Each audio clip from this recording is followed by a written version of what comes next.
find a good hole to stick it in.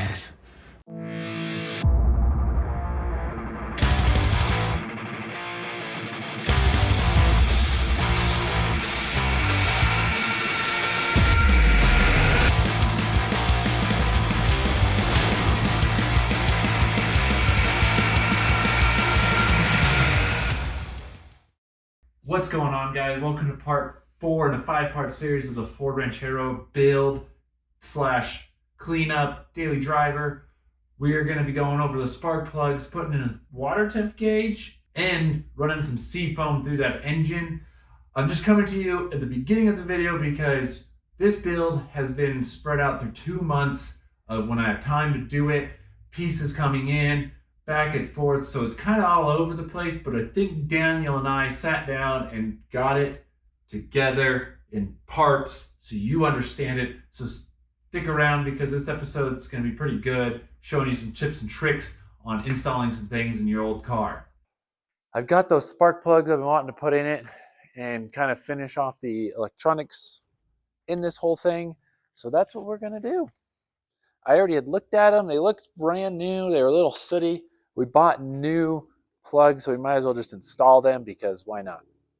Just got the cheap auto lights. That's actually what's in here now. And so, like I said, they look new. Quick tip though, if you're there, went to the auto parts store, they can tell you your gap, and I just write it down because you think you will remember it, but it's 2 weeks ago, so you can't remember it. So I write the gap on the box before I leave there. Always have a little gapper. It says 35 thousandths, and these came at 45 thousandths, so they are definitely off by 10. And we'll just work it till it's right. I like to just hit it right in the middle there. So that should be good. So this one is all set. Let's pull out all our plugs. Probably gonna need a longer extension. You can see these things are legitimately brand spanking new, but they're even identical, which is good. These just have a lot of soot on them, probably from it running way too rich. If you can see, that is not what you want your plugs to look like. Since I am a professional, I'm not a professional body guy, but somewhat of a mechanic. Let's put some anti-seize on those threads real quick.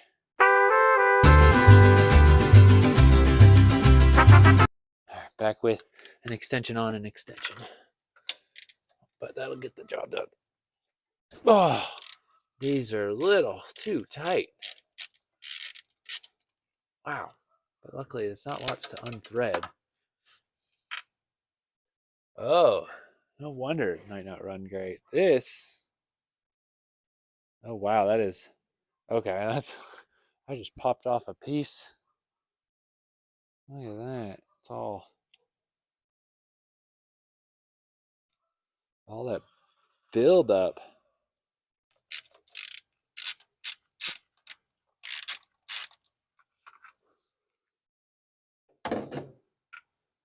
Oh, jeez, yeah.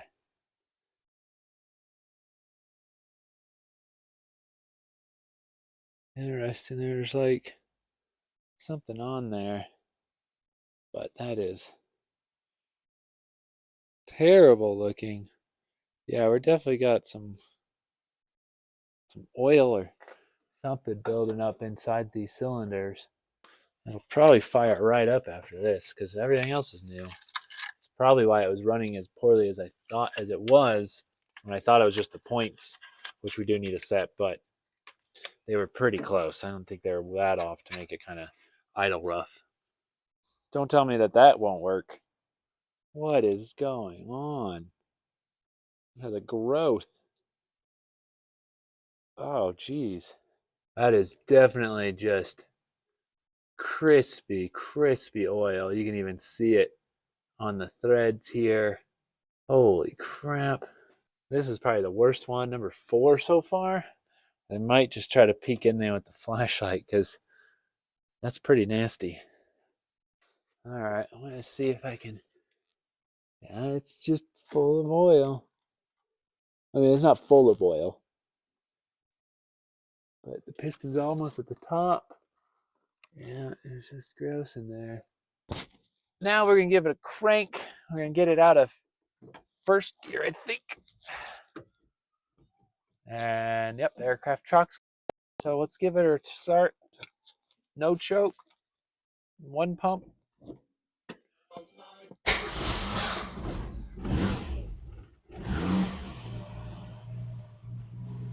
It's definitely a little cold, but oh, oil pressure's building. Feel it popping. Pop, pop, pop, pop, pop, pop, pop, pop. I feel it in my butt. But it did start pretty quickly. It does seem to be running slightly nicer. I wouldn't say better or ideal, but we got it a little bit.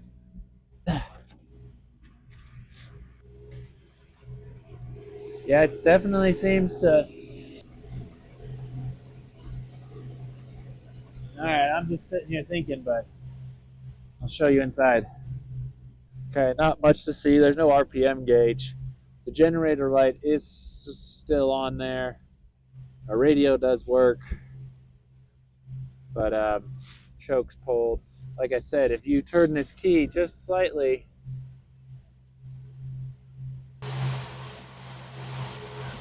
it'll see that shuts off. That means it's in the start, which I found that it wouldn't charge then too, because that means the generator, that circuit's cut off. So that key's a little finicky. You gotta kind of push it back and make sure when the radio turns on, therefore everything's working.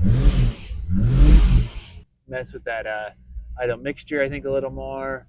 Kind of just go through the whole thing. I'm gonna run some seafoam through it and see if that helped clear things up. We gotta find a vacuum port. Anyways, that's gonna be the spark plugs you saw. Those things were gross, nasty. I'm glad we got those replaced, but it looks like we still got some more work to do. So there's gonna be another day on it. We still gotta finish patching it and a whole other list of stuff. So keep up, because we're gonna keep going. And we're going to get ourselves, I'll probably pop the hood now and start this, ourselves a water temp gauge in that, because there isn't one, and I don't think that gauge is really working. And I found this one. This is a very cheap, at one point, believe it or not, Harbor Freight sold gauges. So that's what we're going to put in. I don't know how much we could trust the numbers on here, but you're going to get at least a reading of if it's hot. Better than nothing.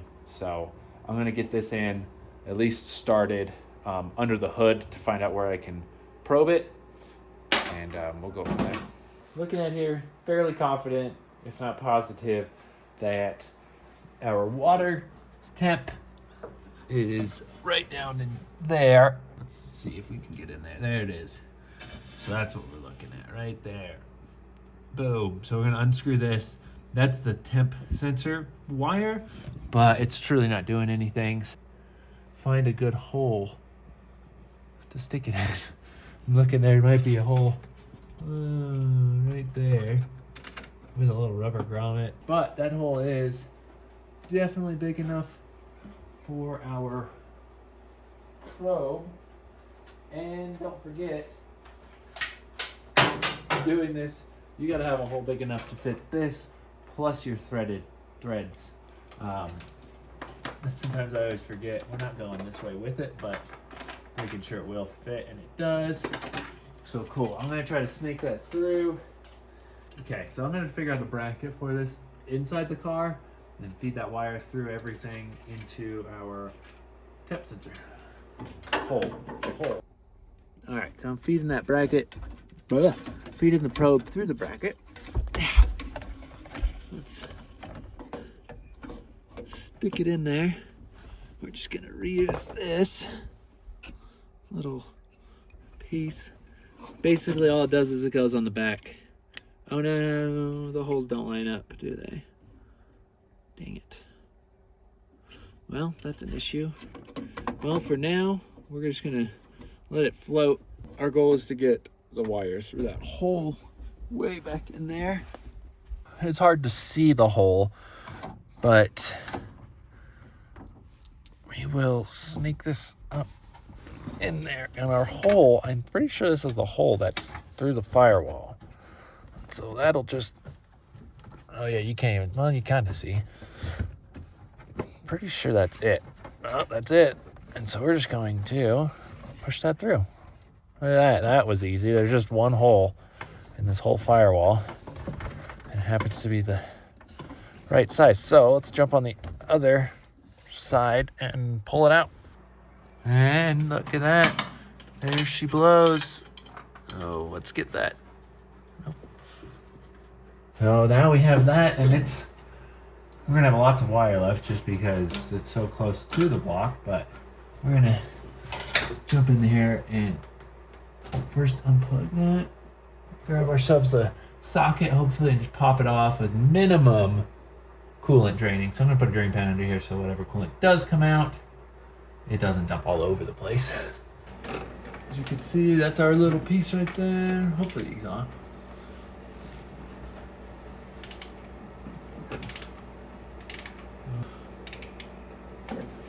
Alright. Looks like it's been in and out a dozen times. Coolant. It's gonna drain, making it in our pan. Nice. Pretty sure those are the same size and threads. Sure are. I'm gonna put just a little thread lock on there. I guess it doesn't really need it because that seals up against it. But let's see if it's gonna fit first, because I really don't feel like it. No, that's an issue. So keep letting that go. There's your probe. This threads in, but there's nothing. It's too big of a hole. This just doesn't stop on anything, so it just sits in there, floats around. So we're going to try something here, as this just drains the entire coolant system. Holy crap. Yeah, so I'm gonna probably need to find a sleeve to go over here to clamp onto this to tighten it down so it's sealed, and then that will screw in. So this is kind of what I'm going for, is taking one of those that sticks in there, threads into that. And now that is locked in, and then we can just seal up those threads and it'll be fine. But this is the issue. This size thread is the same size thread that we need. So we're gonna have to try to find like the same thing. I'm gonna be running to the parts store. Exact same thing I did on the Mazda. And that's needing a shoulder for this to sit in. And yeah, it doesn't quite fit, but we could drill that out. But you could see inside here, it gets smaller. And so this will sandwich into that. Then we can screw this on.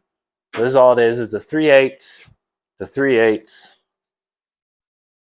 adapter. So this is from True Value. So if you're looking for this stuff, this has worked before. So we're going to do it again. So let's just drill out that hole a little bit bigger so the probe can fit through, because this is just plumbing stuff, not made for car stuff. But we'll make it work.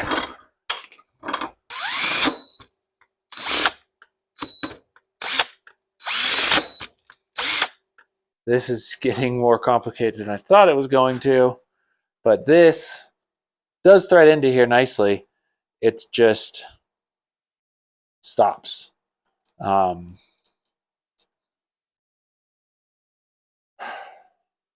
This could work. If you think what I'm thinking, I'm just going to cut this off. I'm going to cut half of this down, so then this can thread deeper in there, push up against our fitting. So instead of doing it, I'm probably going to do it by hand to be safe. So now we need to, yeah, that'll work. Something to hold it while I cut without messing it up. Whew.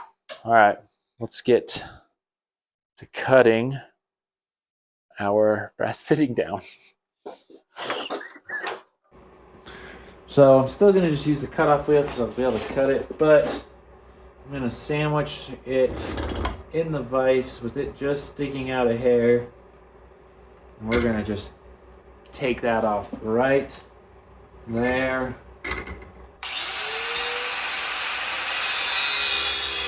Okay, so just a small amount. I'm dropping it. And then we're gonna. Here it is. Now you can see I have enough threads and there's still a gap to tighten it down. Beautiful. So we're gonna install this one first. Stick this in there. And hopefully it seals. Okay.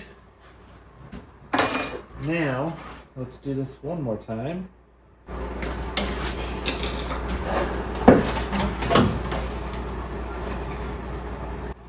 Alright.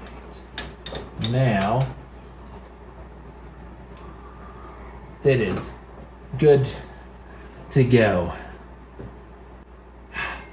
What a pain.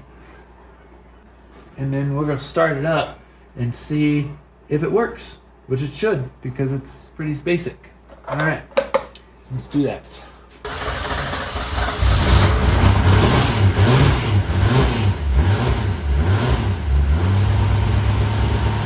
Check out the thermostat is working and it's not leaking, and we're running at a cool buck.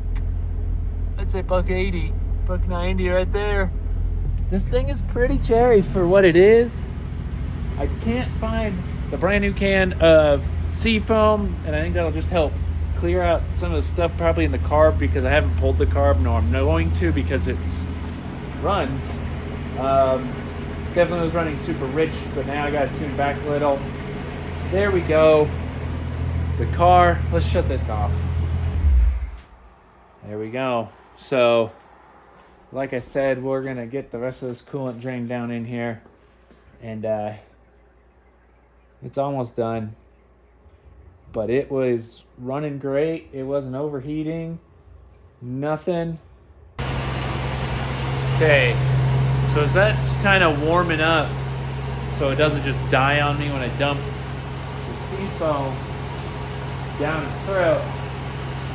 And then say what I'm doing is I'm going to pour a little down the carburetor and a little vent tube, try to get it all through the system. Also at the same time while giving it some gas. So I'm going to be working it, let this warm up a little longer, and then I'm going to start doing that process. So I just wanted to show you guys real quick. So instead of trying to pour the opening like this and get it in there, I looked through, found my pneumatic air tool oil cap. Threads on there just nicely and seals. So now I have a little spout that I could just boop, boop, boop, right in. All right, here we go. I also got to work the gas.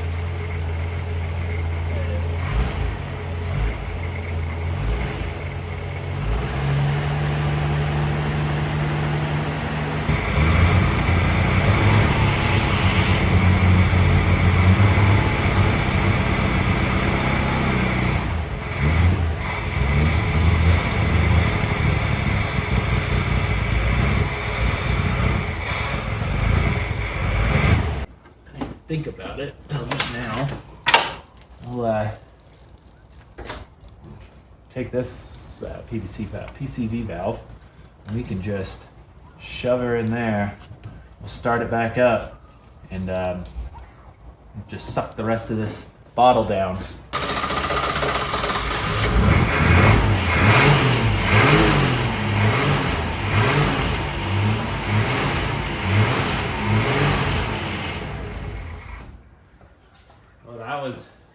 That was smoky. Oh yeah. It's all blowing this way.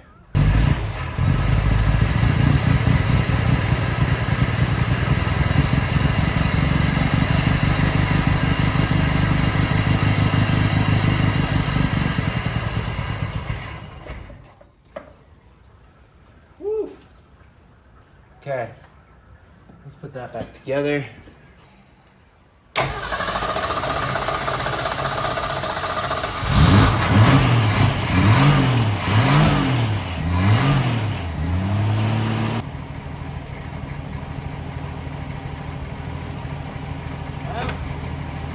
that'll do it. We'll dump the rest of it down the tank. It's only about half a bottle left, but there's not that much gas left anyways. It's definitely idling slightly better.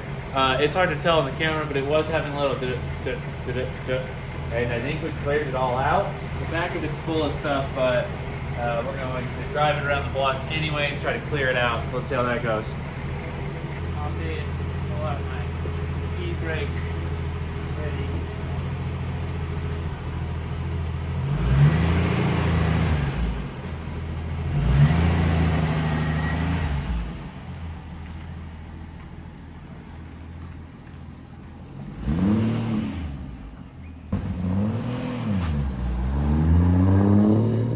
Okay, so it's idling really well.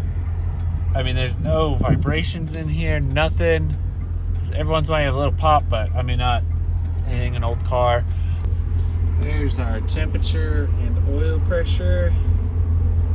Very nice. We're just sitting at idle right now. Speedo doesn't work, but this thing is driving great. Like, probably the best it's driven, well, at least running. It loves to pull to the left, and a lot of the suspension is very much worn out, so that's going to be our next thing to address. But man, I think we got the engine as good as it's going to be for now, and we got those mirrors on. So stay tuned, because we're going to be pulling the bottom end of this, not the bottom end, we're going to be pulling the suspension off and replacing some of it, and finally giving it back to the owner, which I'm super excited about. She's gonna love it. And it just keeps, it's just idling nice. A little high right now, but I think just whatever. So, thanks for watching. It was cool to be here. See you in the next one.